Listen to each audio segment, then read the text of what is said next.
presenter is Matt Lonsdale. Matt is a lawyer and the copyright advisor at the Mount Royal University. He also teaches a course on intellectual property law in the continuing education department there. And tonight he will be talking about Bitcoin, other cryptocurrencies, and the technology that actually makes them work, and how the attempts of governments to regulate the whole thing. Just give a warm welcome for Matt.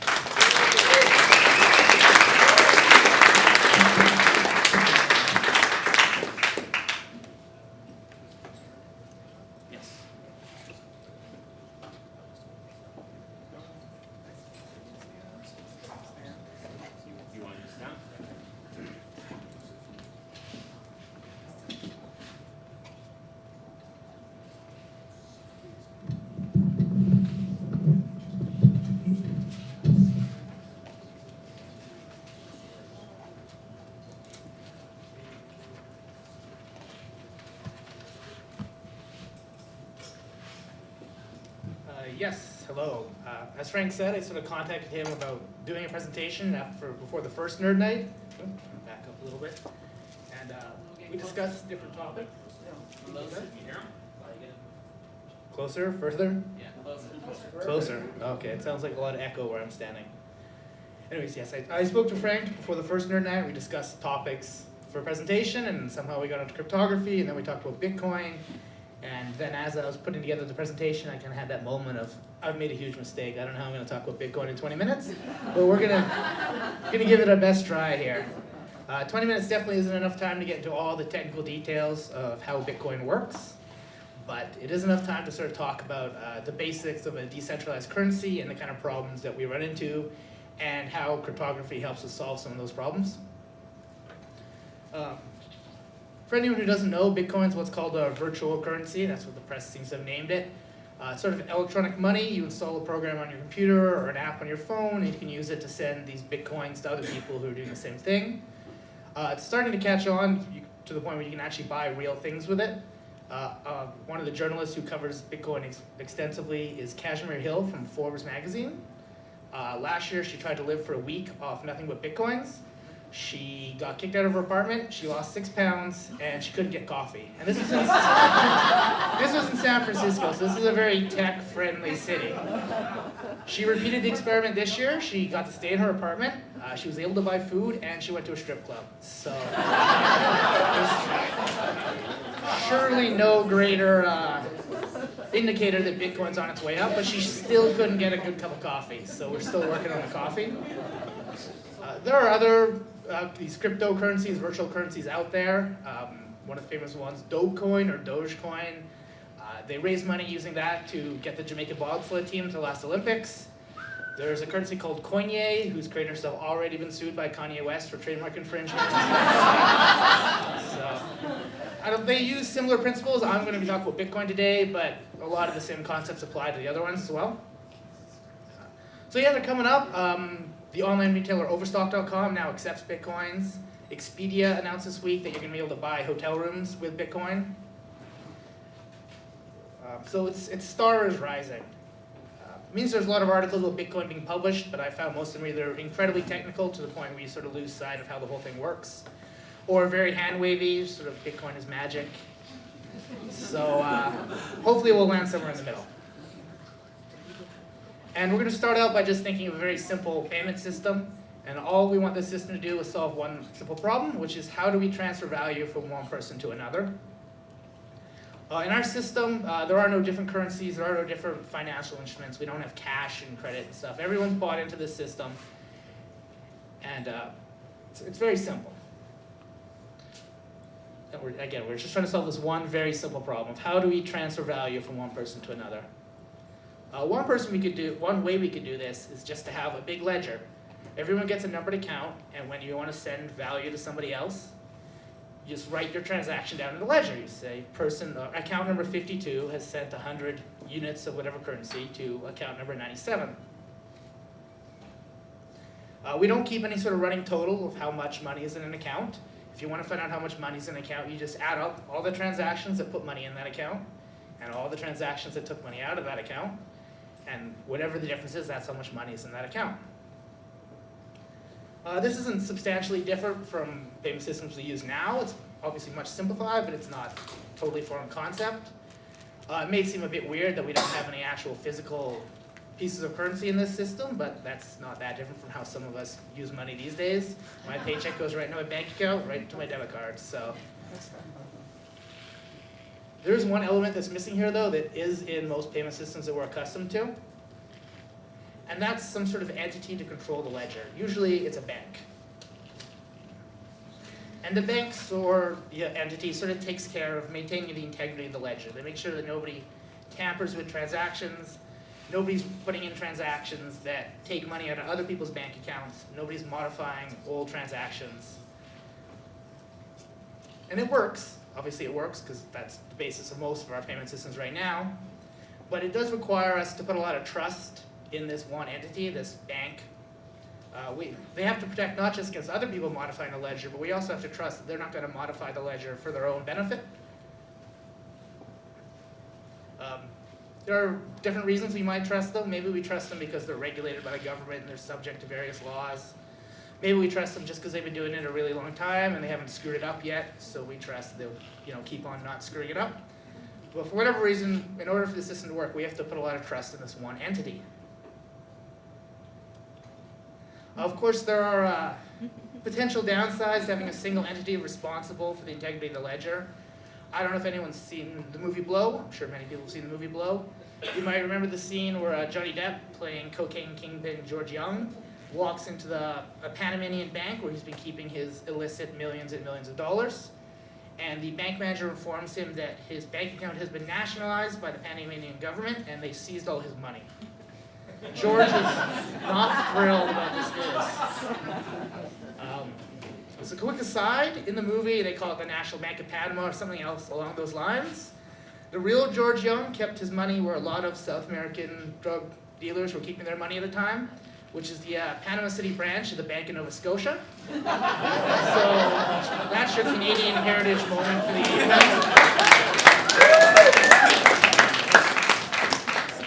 Of course, it's not just criminals who worry about this sort of thing. Recently, the government of Cyprus, as part of their bailout package, agreed to impose a levy on bank accounts within the country. So maybe some of those people are criminals, but most of them certainly weren't. So it's not just criminals who have to worry about this idea of a central institution who takes care of the ledger. Whenever you have a single entity like that, they're going to be subject to pressure from governments, from courts. And while this probably hasn't been a problem in most of the people's lives in this room, it does bother some people.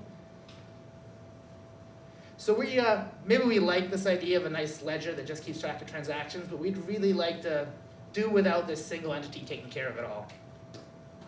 And that seems like a really nice idea, but it's going to raise a few problems. The first problem that's going to come up is the problem of availability. Unless everybody lives in the same street, we obviously can't have a physical ledger. We live in a global economy. We don't just send money to the person down the street.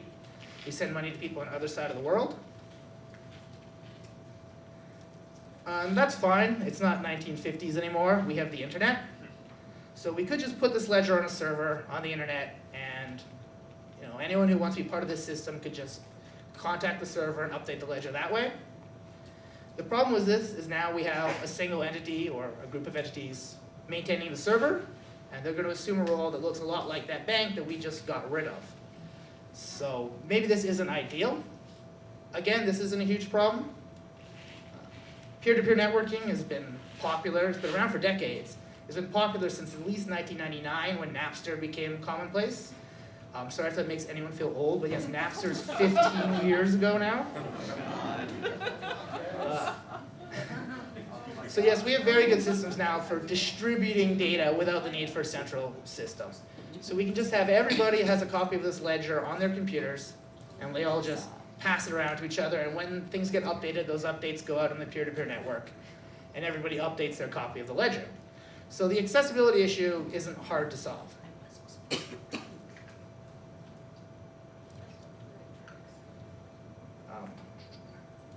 I'll just go back to that. So it might seem like I'm just standing up here rambling, but this really is how, we're making progress because this is how Bitcoin works.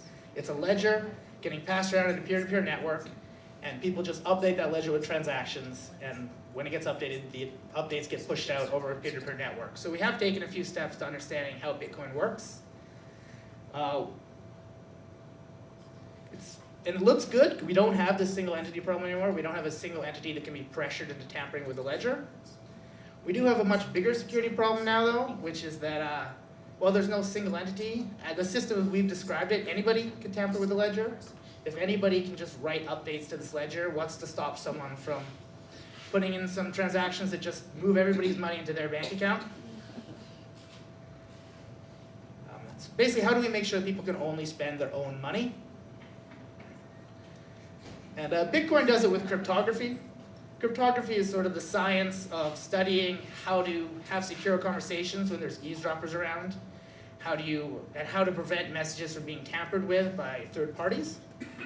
If you passed notes in elementary school, maybe you had a secret code that you used, the teacher wouldn't be able to read your notes. That would be a really primitive form of cryptography. Military institutions obviously have been using cryptography for decades. They have specialized hardware to do it. What we're looking at here is a Lorenz machine. It was used by the German High Command in World War II to communicate with each other. They thought securely. It turned out not to be that secure, but they thought they were doing it securely. Contemporary cryptography is done with computers and lots of math. And there's a few tools in the kind of cryptography toolkit that we can use to keep this ledger secure, and that Bitcoin does use to keep this ledger secure. And the first of these tools is what's called digital signatures. As the name implies, digital signatures are a way to kind of sign a message, to verify who that message came from, and to verify that that message has not been tampered with since it was sent. If my digital signature is on a message, you know it came from me, and that nobody else has modified that message in transit. And really that's all these transactions are in this ledger, is they're just messages. They're messages that say account number 52, it's transferring 100 Bitcoins to account number 97. So Bitcoin requires that any transactions that go in the ledger have been digitally signed by the account that money is moving out of. They don't have to be signed by the account that money is moving into. People don't usually worry about other people forging transactions that give them money.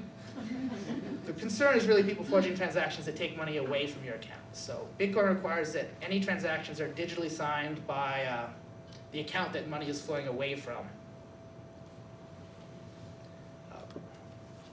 And it's really great, but they do require a little bit of setup to work. We start by generating two very large numbers. The generation part is not that hard to do. You can do this on your computer, you can do this on your phone. And these numbers have a certain mathematical relationship to each other. We refer to these numbers as keys. One of these keys is the private key, which is the key that's on the screen now. The private key you would keep to yourself, and that's the key that you would use to sign messages. So when you send a message out, you use your private key to sign the message. The other number is the public key, which, as the name implies, you give out to as many people as possible. You make it as public as possible. And the public key allows other people to verify your signature. So messages are signed with the private key, and the signatures are verified with the public key. This creates kind of yet another problem, though. The public and the private keys are, obviously, as I said, mathematically linked. You can't just use any private key and any public key. You have to use the right public key to verify a signature. So now we have the problem of how are we going to distribute everybody's public keys to each other so that all these signatures can be verified. Because there's no point in having all these signatures going in the ledger if nobody can verify any of them. So we're going to have to find a way to distribute all these public keys.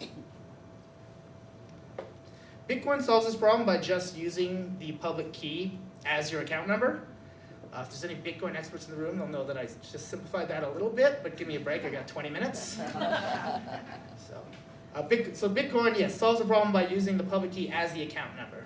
So that way the public key is embedded in every transaction. So when we're looking at the signature on that transaction, we can use the public key in the transaction to verify that signature. We never really talked about how we're going to hand out accounts on this system. I just sort of said everybody gets a numbered account. And we just solved that problem.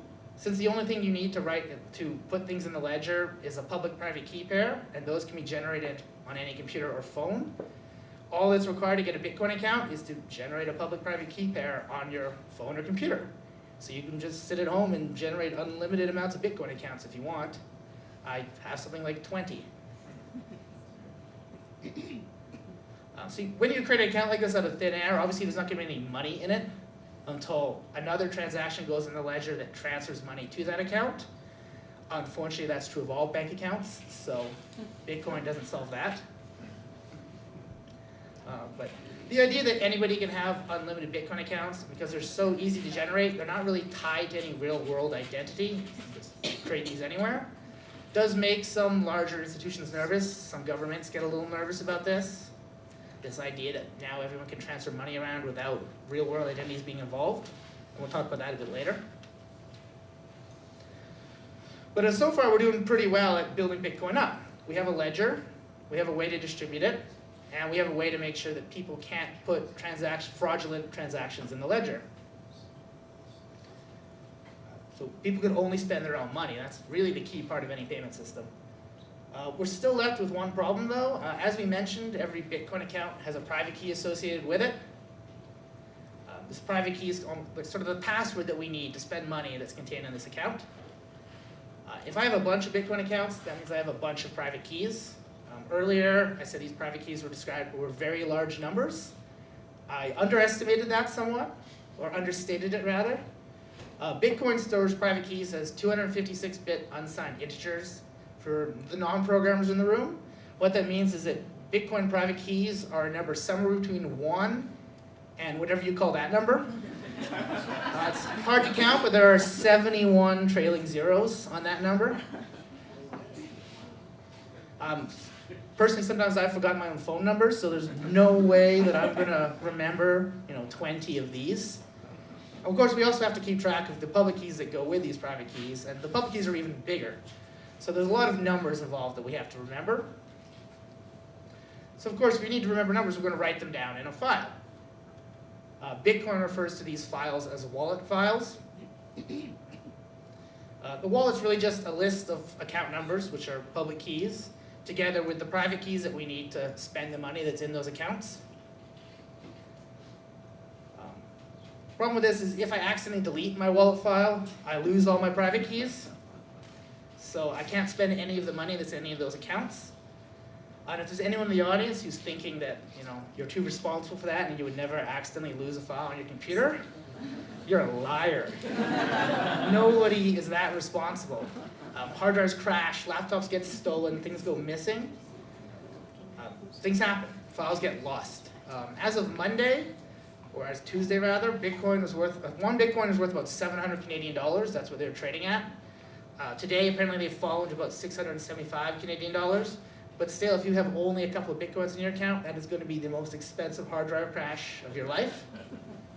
So maybe you're thinking it's a good idea. You're going to keep multiple copies of your wallet file. You're going to put copies everywhere so you can't lose it. Problem is that, the wallet file doesn't just allow you to spend the money. The wallet file allows anybody who has access to that file to spend the money that's not account. So every time you make a copy of your wallet file and put it somewhere, you run the risk that somebody else will get a hold of that wallet file and transfer all the money out. Fortunately, cryptography has a solution to this as well. They're called symmetric ciphers. It's a very fancy name, but they're really just the codes that you used in elementary school on steroids. You just have one key. One key is used to scramble a message or a file, and that same key is used to unscramble a message or file. And unlike with digital signatures, these keys don't have to be gigantic numbers. You can pick any easy to remember phrase that you can store in your head. The idea really is to keep this one in your head. You don't want to write this one down anywhere. But we can use this key and a symmetric cipher to scramble our wallet file. And that way we don't have to worry so much if someone else gets a copy of it, because it's gibberish unless they know this key, which exists only in our head. So we can keep copies of these scrambled wallet files just all over the place. And really, there we have it. We just built Bitcoin at a very high level. We have a peer-to-peer network distributing this ledger of transactions, which are digitally signed by the account the money is flowing out of.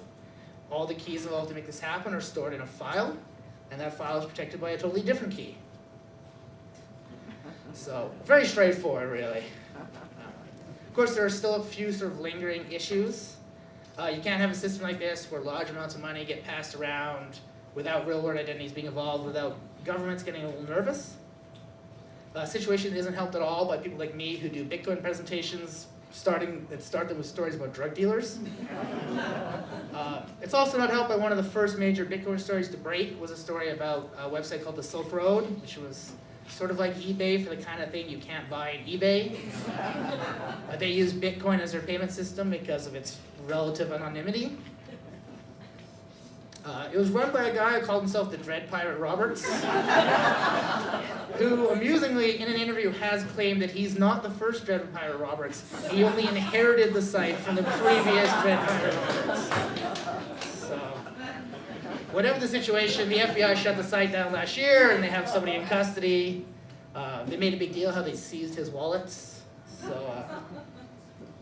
So given all this, it's not really surprising that governments are paying attention to Bitcoin. China has told merchants in that country that they're just not allowed to accept Bitcoin as payment for goods and services. In the United States, the IRS has told their citizens that if you are getting paid in Bitcoin or if you are trading in Bitcoin, you have to report that income and they will tax you on it. And they want to get paid in real US dollars, not Bitcoins. Up until recently, the Canadian government hadn't said anything about Bitcoins. That journalist I mentioned earlier, Kashmir Hill, as recently as February, she wrote that Canada doesn't consider Bitcoins to be legal tender and is as interested in regulating it as it is monopoly money. She kind of jinxed us when she said that, because 2 weeks later, after she said that, we got the Conservative government's federal budget for 2014, and it contained this little gem. It is important to continually improve Canada's regime to address emerging risks, including virtual currencies such as Bitcoin, that threaten Canada's international leadership in the fight against money laundering and terrorist financing. So you can see where the Canadian government stands on Bitcoins. Later in the budget, they continued with, the government proposes to introduce anti-money laundering and anti-terrorist financing regulations for virtual currencies, such as Bitcoin. So far this is just a few sentences in a budget. We don't know exactly how this is going to pan out. But obviously the Canadian government's not thrilled with the idea. And that concludes my presentation on Bitcoin. As I said, this applies to other virtual currencies, Coinye and Dogecoin. And there's many others that I can't even remember right now. Litecoin is another one that's picking up some steam. But they all revolve around this kind of central idea of this ledger and a peer-to-peer network, digital signatures, and symmetric ciphers to protect the wallet file. So yes, thank you for listening. I'm happy to answer any questions.